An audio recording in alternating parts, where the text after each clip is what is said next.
चंद्रघंटा स्वरूप की पूजा नवरात्रि के तीसरे दिन मान चंद्रघंटा स्वरूप की पूजा होती है।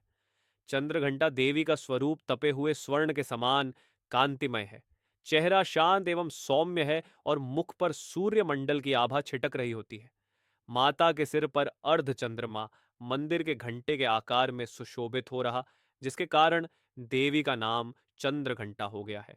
अपने इस रूप से माता देवगण संतों एवं भक्तजन के मन को संतोष एवं प्रसन्न प्रदान करती हैं।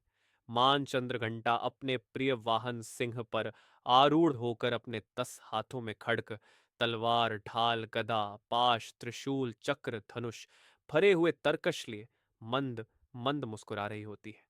इस देवी की कृपा से साधक को अलौकिक वस्तुओं के दर्शन होते हैं, दिव्य सुगंधियों का अनुभव होता है और कई तरह की ध्वनियां सुनाई देने लगती हैं। इन क्षणों में साधक को बहुत सावधान रहना चाहिए। इस देवी की आराधना से साधक में वीरता और निर्भयता के साथ ही सौम्यता और विनम्रता का विकास होता है। इसलिए हमें चाहिए कि मन, वचन और कर्म के साथ ही काया को विहित विधि विधान के अनुसार परिशुद्ध पवित्र करके चंद्र घंटा के शरणागत होकर उनकी उपासना आराधना करना चाहिए। इससे सारे कष्टों से मुक्त होकर सहज ही परम पद के अधिकारी बन सकते हैं। यह देवी कल्याणकारी है। माँ चंद्र घंटा की पूजा करने से जातक के सभी पाप नष्ट हो जाते हैं और जन्म जन्म का डर समाप्त हो जाता है और जातक निर्भय बन जाता है। माँ की उपासना का मंत्र पिंड प्रवरारूढ़ चंडकोपास्त्र केर्युता प्रसादम तनुते मह्यम चंद्र घंटेति विश्रुता। माता चंद्र घंटा की कथा देवताओं और असुरों के बीच लंबे समय तक युद्ध चला। असुरों का स्वामी महिषासुर था और देवताओं के इंद्र। महिषासुर ने देवताओं पर विजय प्राप्त कर इंद्र का सिंहासन हासिल कर लिया और स्वर्ग लोक पर राज्य करने लगा। इसे देखकर सभी देवतागण परेशान हो गए और इस समस्या से निकलने का उपाय जानने के लिए त्रिदेव ब्रह्मा, विष्णु और महेश के पास गए। देवताओं ने बताया कि महिषासुर ने इंद्र, चंद्र, सूर्य, वायु और अन्य देवताओं के सभी अधिकार छीन लिए हैं और उन्हें बंधक बनाकर स्वयं स्वर्गलोक का राजा बन गया है। देवताओं ने बताया कि महिषासुर के अत्याचार के कारण अब देवता पृथ्वी पर विचरण कर रहे हैं और स्वर्ग में उनके लिए स्थान नहीं है।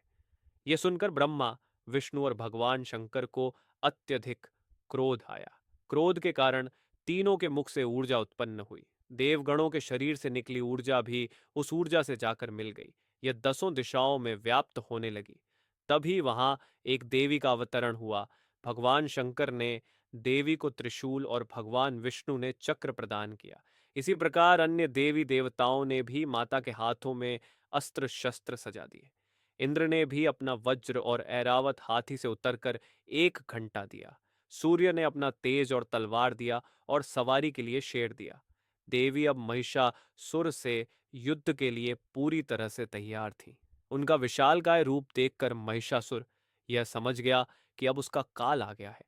महिषासुर ने अपनी सेना को देवी पर हमला करने को कहा।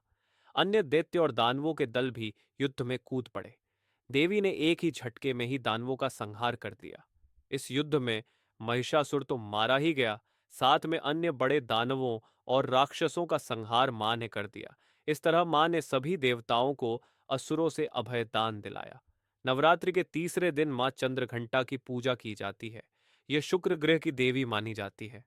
नवरात्रि के तीसरे दिन मां चंद्रघंटा की पूजा अर्चना करते वाले जातकों की जन्म पत्री में शुक्र दोष समाप्त होता है।